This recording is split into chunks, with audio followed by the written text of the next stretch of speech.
देखिए, ये हमारी नक्शा की क्लास का पहला वीडियो है, पहला लेक्चर है।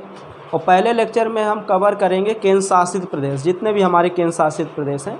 तो हमारे भारत में 8 केंद्र शासित प्रदेश है, 28 राज्य हैं। तो पहले हम 8 केंद्र शासित प्रदेश को कवर कर लेंगे, फिर उसके बाद 28 राज्यों को कवर कर लेंगे, और फिर उसके बाद हमारा जो इंडियन मैप की क्लास है वो पूरी तरह ख़त्म हो जाएगी, और फिर हम वर्ल्ड मैप की क्लास शुरू करेंगे। तो वर्ल्ड मैप की क्लास में हमारे जितने पड़ोसी देश हैं, हमारे जैसे पाकिस्तान हो गया, चाइना हो गया, नेपाल हो गया, श्रीलंका, इनका अलग बनेगा, बाकी शेष जो रहेंगे वो अलग रहेंगे वर्ल्ड मैपिंग की क्लास में। तो शुरू करते हैं। सबसे पहले भारत की मैपिंग की क्लास है, आज ये पहली क्लास है, ठीक है। तो आप ध्यान से पढ़िए, समझ में आएगा, एक एक चीज़ क्लियर करेंगे, क्योंकि जब तक चीज़ें क्लियर नहीं होंगी तब तक अच्छा नहीं लगेगा। तो शुरू करते हैं। पहले तो हम देखते हैं कि भारत के जो 8 केंद्र शासित प्रदेश हैं वो हैं कहाँ कहाँ। तो देखो, ये छोटा सा मैप है, अभी इसको फुल स्क्रीन पर कर देते, लेकिन समय थोड़ा कम है, काम ज़्यादा है। तो देखो, पहला हमारा केंद्र शासित प्रदेश ये है, जिसे हम कहते हैं अंडमान निकोबार द्वीप समूह। ये केंद्र शासित प्रदेश बंगाल की खाड़ी में स्थित है, ऐसा कहा जाता है। लेकिन मैं आपको बता दूं, अंडमान निकोबार जो द्वीप समूह है, इसमें बताया जाता है कि 572 द्वीप इसके पास हैं। तो 572 द्वीप जब इसके पास हैं, तो इसके अधिकांश जो द्वीप हैं वो हिंद महासागर में स्थित हैं, ठीक है। और हिंद महासागर भारत के दक्षिण में स्थित है। तो जब इसके अधिकांश द्वीप हिंद महासागर में स्थित हो, तो इस हिसाब से तो ये भाई हिंद महासागर का होगा, इसे बंगाल की खाड़ी लिखा जाता है। तो देखिए, बताया जाता है, चाहे वो देश हो, चाहे वो केंद्र शासित प्रदेश हो, और चाहे वो राज्य हो, जिसकी राजधानी जहाँ पर स्थित होगी वो उसी का होगा। जैसे कि रूस की राजधानी मॉस्को, वो यूरोप वाले क्षेत्र में स्थित है, तो रूस किसका देश कहलाया? यूरोप का। वैसे ही अंडमान निकोबार द्वीप समूह की जो राजधानी है पोर्ट ब्लेयर, ये आप देख रहे हैं, पोर्ट ब्लेयर जो इसकी राजधानी है वो बंगाल की खाड़ी में स्थित है। बाकी शेष जो इसके द्वीप हैं वो सारे के सारे हिंद महासागर में स्थित है।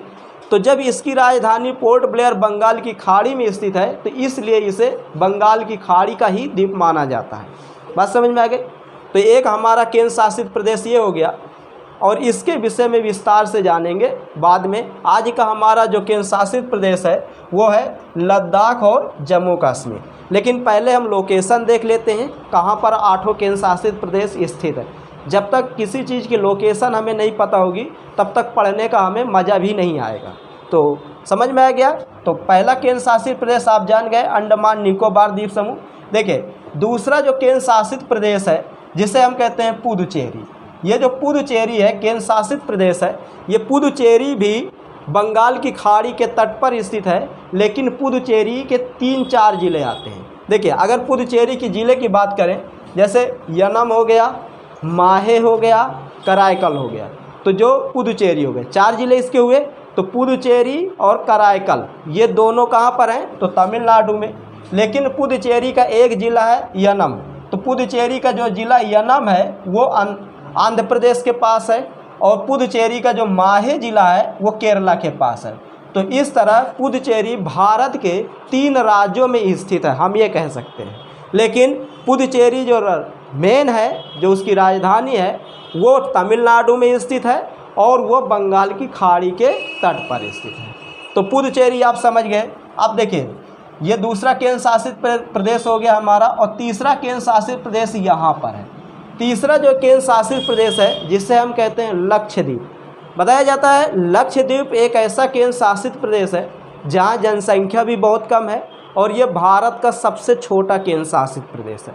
मात्र 32 वर्ग किलोमीटर में ये केंद्र शासित प्रदेश फैला हुआ है, और इसकी जो राजधानी बताई जाती है कवरत्ती। अब देखिए, ये अरब सागर में स्थित है लक्षद्वीप, और ये आप याद रखना। उसके बाद यहाँ पर आप देखिए, ये गुजरात है, ये महाराष्ट्र है। गुजरात और महाराष्ट्र के बीच में ये वाला एरिया आपको दिख रहा होगा, यही है दादर एवं नगर हवेली। दादर एवं नगर हवेली ये केंद्र शासित प्रदेश है। लेकिन अब क्या किया गया है कि एक और केंद्र शासित प्रदेश था जो भारत का 9वां केंद्र शासित प्रदेश कहलाता था, जिसे हम कहते हैं दमन और दीव। देखिए, दमन और दीव को दादर एवं नगर हवेली में मर्ज कर दिया गया है। तो अब इस तरह कितना हो गया, एक ही कहलाएगा। दादर एवं नगर हवेली और दमन दीव दोनों क्या है, एक है, और दोनों इसी जगह है। ठीक है, दमन और दादर एवं नगर हवेली कहाँ पर है, यहीं पर है। तो एक हमारा ये हो गया अंडमान निकोबार, दूसरा हमारा हो गया पुदुचेरी, तीसरा हमारा हो गया लक्षद्वीप, और चौथा हमारा केंद्र शासित प्रदेश हो गया दादर एवं नगर हवेली एवं दमन दीव। समझ में आया ये 4 केंद्र शासित प्रदेश। अब देखिए 5वां केंद्र शासित प्रदेश, 5वां केंद्र शासित प्रदेश ये है जिसे हम कहते हैं दिल्ली। अब देखिए, दिल्ली हमारा केंद्र शासित प्रदेश है और हमारे देश की राजधानी भी है। ठीक, और ये हो गया 5वां। 6ठा हमारा केंद्र शासित प्रदेश है हरियाणा और पंजाब की जो दोनों की संयुक्त राजधानी है, जिसे हम कहते हैं चंडीगढ़, और बहुत फेमस शहर है चंडीगढ़। कभी मौका मिले तो आप चंडीगढ़ जाना, काफ़ी चीज़ें आपको चंडीगढ़ में नई नई चीज़ें दिखने को मिलेंगी, काफ़ी सुंदर शहर है। तो भारत का 6ठा केंद्र शासित प्रदेश कौन सा हो गया, चंडीगढ़। अब देखिए, भारत का 7वां केंद्र शासित प्रदेश जो हुआ वो जम्मू एंड कश्मीर हो गया। जम्मू और कश्मीर, और उसके बाद जो ये 8वां केंद्र शासित प्रदेश हुआ वो कौन सा हुआ, लद्दाख। तो 7वां जम्मू कश्मीर, 6ठा चंडीगढ़, 5वां दिल्ली, चौथा हमारा कौन सा हो गया, दादर नगर हवेली, तीसरा हमारा कौन सा हुआ, लक्षद्वीप, चौथा का वो चौथा लक्षद्वीप, तीसरा हमारा पुदुचेरी, और उसके बाद क्या, पहला अंडमान निकोबार। अब देखिए, तो 8वां केंद्र शासित प्रदेश कौन सा है, लद्दाख, जिसे हम इसकी राजधानी क्या बताई गई है, लेह। अब देखिए, तो अब हम शुरू करते हैं लद्दाख, जम्मू कश्मीर को पहले पढ़ेंगे और उसके बाद जितने भी हैं क्रम से पढ़ते चले जाएंगे। तो आप ये मानचित्र देख रहे हैं, ये वाला देखिए, ये भारत का मानचित्र है ये। तो भारत के मानचित्र में भारत के उत्तर में लद्दाख और जम्मू कश्मीर स्थित है, लेकिन ये स्पेशल जम्मू कश्मीर और लद्दाख का मानचित्र है। अब आपके दिमाग में ये नहीं जा रहा होगा कि ये अलग दिखाया जा रहा है मानचित्र में, ये अलग दिखाया जा रहा है, ये अलग दिखाया जा रहा है, और ये अलग दिखाया जा रहा है, और इसमें पूरा सब एक में दिखाया जा रहा है। तो देखिए, ये सब अलग अलग जो दिखाया जा रहा है इसका अर्थ भी अलग अलग है। अब इसमें आप देखिए, इस मानचित्र में इसमें तो केवल इतना दिखाया जा रहा है कि ये जो येलो वाला है ये जम्मू कश्मीर है, और ये जो ब्लू वाला है पानी के कलर का ये पूरा लद्दाख है। अब देखिए, इसमें बताया जा रहा है कि लद्दाख के पास केवल 2 ही ज़िले हैं, एक कारगिल हो गया, दूसरा लेह हो गया। लेह को बताया जाता है भारत का क्षेत्रफल में सबसे बड़ा ज़िला। ठीक है, भारत का क्षेत्रफल में सबसे बड़ा ज़िला लेह है। लेकिन इसमें देखिए, इसमें लेह को भी दिखाया जा रहा है, कारगिल को भी दिखाया जा रहा है, जम्मू कश्मीर को भी दिखाया जा रहा है, लेकिन बीच में जगह भी इसमें छोड़ी जा रही है, छोड़ी जा रही ना, और उधर बिल्कुल वाइट दिखाया जा रहा है, और इसमें लिखा भी है POK। तो अब पहले इसका अर्थ हम समझ लेते हैं। ठीक है, देखिए, POK का मतलब होता है पाक ऑक्यूपाइड कश्मीर। इसी को हिंदी में कहा जाता है पाक अधिकृत कश्मीर। मतलब ये वाला जो कश्मीर है यहाँ पर पूरी तरह कब्जा किसका है, तो पाकिस्तान का है। बात समझ में आई। अब देखिए, बताया जाता है कि सन 1947 के पहले, सन 1947 के पहले, चाहे वो लद्दाख रहा हो, चाहे वो जम्मू कश्मीर हो, कुछ भी हो, सन 1947 के पहले इसे कश्मीर कहा जाता था, और ये एक स्वतंत्र राज्य था। मतलब इसके ऊपर किसी भी देश का कब्जा नहीं था, पूरी तरह क्या ये था, स्वतंत्र था। और जब भारत का बंटवारा हुआ, जब भारत आज़ाद हुआ, अंग्रेज़ हमारे यहाँ से चले गए, तब क्या हुआ कि अंग्रेज़ ये कह के गए थे कि भारत में जितने भी देशी रियासतें हैं वो स्वतंत्र हैं, वो अपना अलग देश बना सकते हैं, उनका मन होगा तो पाकिस्तान में मिल सकते हैं, उनका मन होगा तो हिंदुस्तान में मिल सकते हैं, वो पूरी तरह क्या है, स्वतंत्र हैं, उनके ऊपर किसी भी प्रकार का कोई दबाव कोई नहीं डालेगा। तो ऐसे में बताया जाता है कि लगभग भारत में 562 देशी रियासतें थी, मतलब देशी राज थे, और ये जो देशी राज या देशी रियासतें थी ये अलग देश की मांग कर रहे थे। ये कह रहे थे कि हम अलग देश बनाएंगे और हम ना तो पाकिस्तान के साथ रहेंगे ना भारत के साथ रहेंगे। खैर भारत ने कहा ठीक है, अगर आप अलग रहना चाहते हैं आप पाकिस्तान के साथ मत जाना, अगर जाना तो हमारे साथ आ जाना और हमें कोई दिक्कत नहीं है। लेकिन बाद में फिर भारत के जो आला अधिकारी उस समय के थे वो सोचे कि अगर इस तरह हम ढील लगाम को छोड़ देंगे तो कहीं ना कहीं देखा जाए नुकसान हमारा ही होगा, क्योंकि चारों तरफ खेत किसके बिखरे, हमारे। और ये वो घोड़ा है जिसकी लगाम जितनी ज़्यादा खींच के रखेंगे उतना एक कायदे में चलेगा।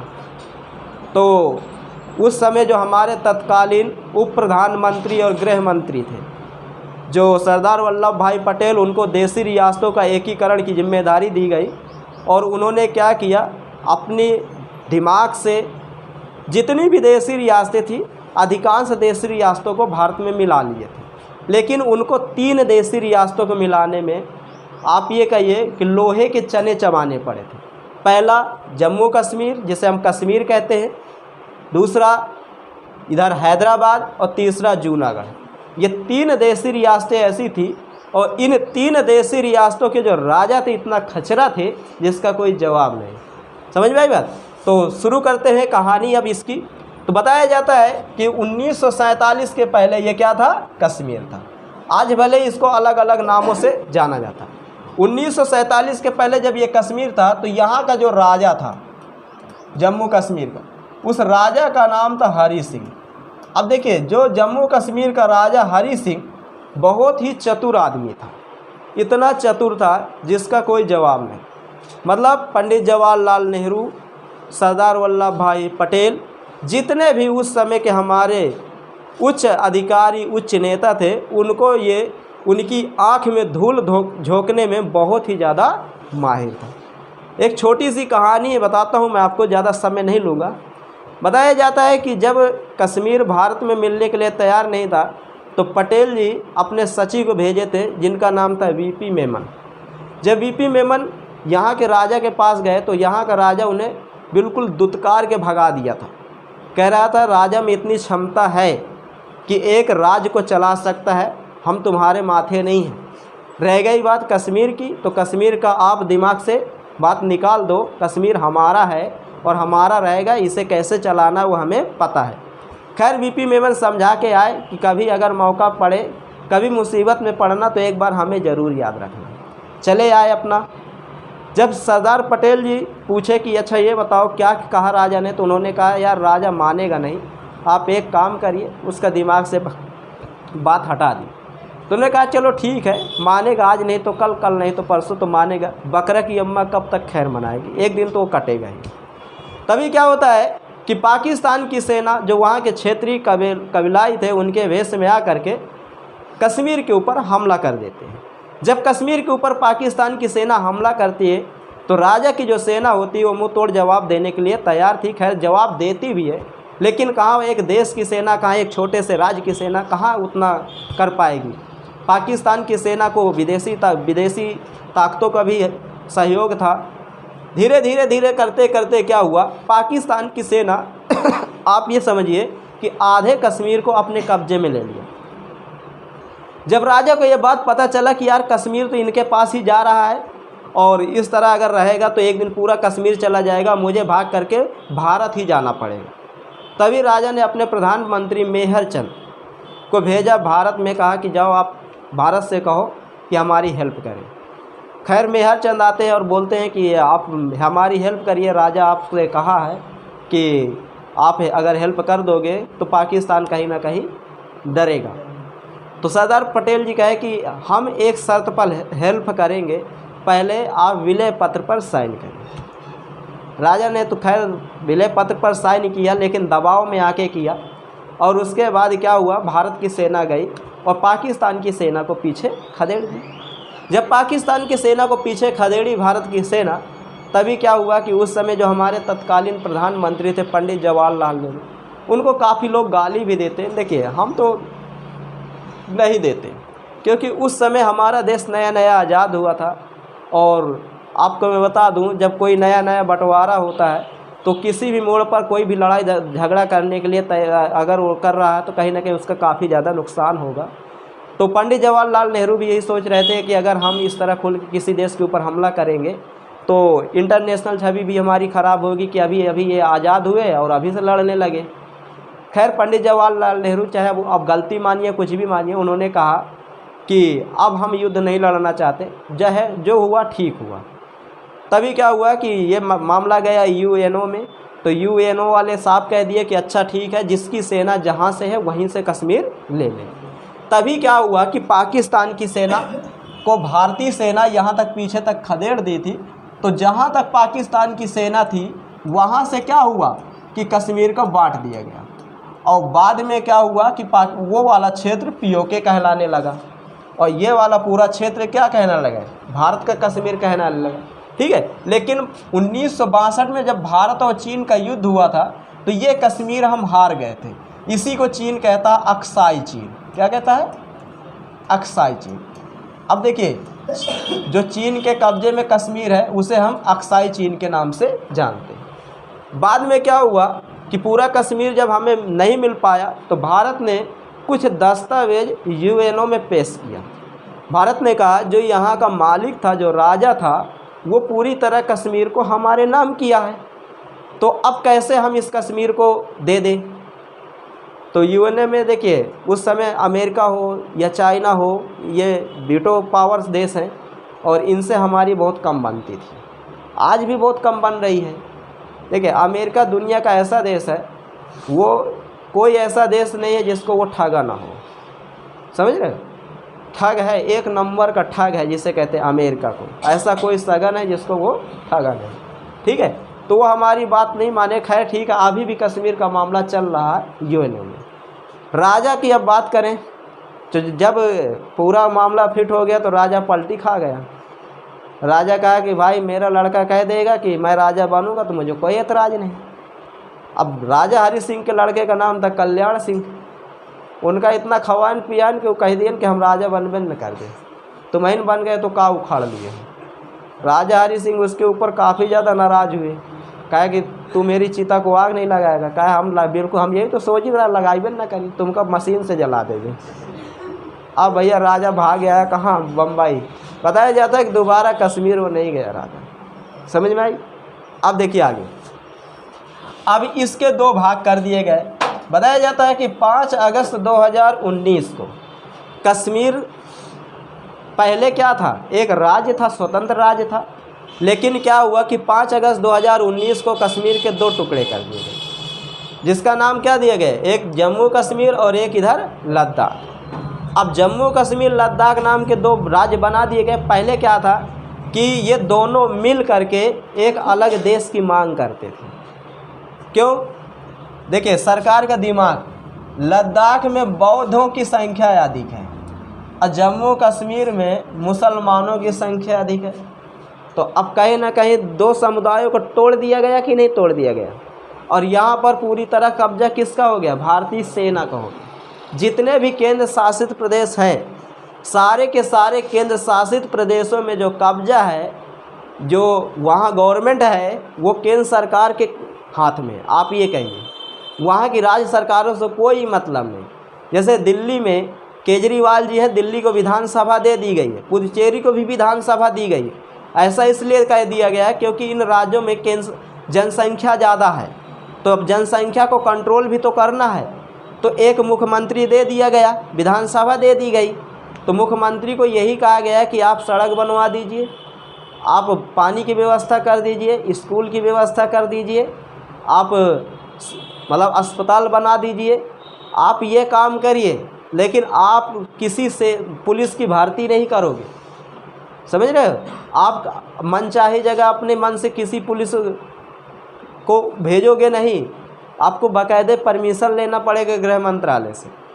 तभी आप कभी कभी देखे होंगे कि अरविंद जो केजरीवाल थे, दिल्ली के मुख्यमंत्री, अभी तो खैर जेल में हैं, तो जो अरविंद केजरीवाल जब कभी रैली वैली निकालते थे तो वो भारतीय गृह मंत्रालय से परमिशन मांगते थे कि हमें इतने सुरक्षाकर्मी चाहिए।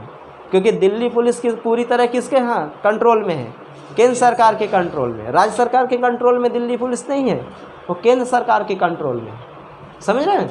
तो यहाँ की अब जो पुलिस हो गई वो पूरी तरह किसके कंट्रोल में आ गई, केंद्र सरकार के कंट्रोल में।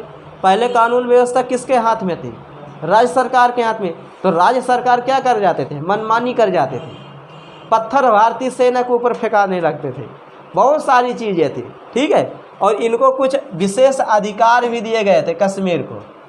अच्छा, कुछ लोग कहते थे पंडित जवाहरलाल नेहरू का जो मूल निवास था वो कश्मीर का ही था, वो अंदर से बहुत खुश थे और वो इसीलिए वो कश्मीर को विशेष अधिकार दे दिए। तो ऐसा बिल्कुल नहीं है। जैसे आपके घर में मान लो 4 बच्चे हैं, 4 बच्चे में 3 बच्चे ठीक है, एक बच्चा बहुत नटखट है। आपको पता है कि ये बच्चा अगर गुस्सा जाएगा तो काफ़ी ज़्यादा क्या कर देगा, नुकसान कर देगा।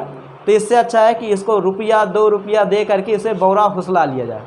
तो सेम वही कंडीशन भारत के पास आई, पंडित जवाहरलाल नेहरू के सामने आई। वो क्या करने लगे, बाकी राज्य तो हमारे कंट्रोल में थे, केवल यही नहीं कंट्रोल में। तो इन लोगों को ये कहा गया था कि हम आपको कुछ अधिकार देंगे अलग राज्यों से। तो तभी क्या किया गया था, धारा 370 और 35A यहाँ पर दिया गया था। अब देखिए वो विशेष प्रकार के अधिकार थे, जैसे कि इस राज्य पर कोई दूसरे राज्य का व्यक्ति ज़मीन नहीं खरीद सकता, शादी नहीं कर सकता, अगर शादी करेगा तो उसे नागरिकता नहीं मिलेगी। हाँ, ये भी कहा गया था कि अगर पाकिस्तान की कोई लड़की या लड़का यहाँ शादी करता है उसे नागरिकता मिल जाएगी। तो कहीं ना कहीं ये गलत था, क्योंकि पाकिस्तान का परमिशन आप दे रहे हैं और हिंदुस्तान को आप परमिशन नहीं दे रहे हैं, कहीं ना कहीं ये गलत था।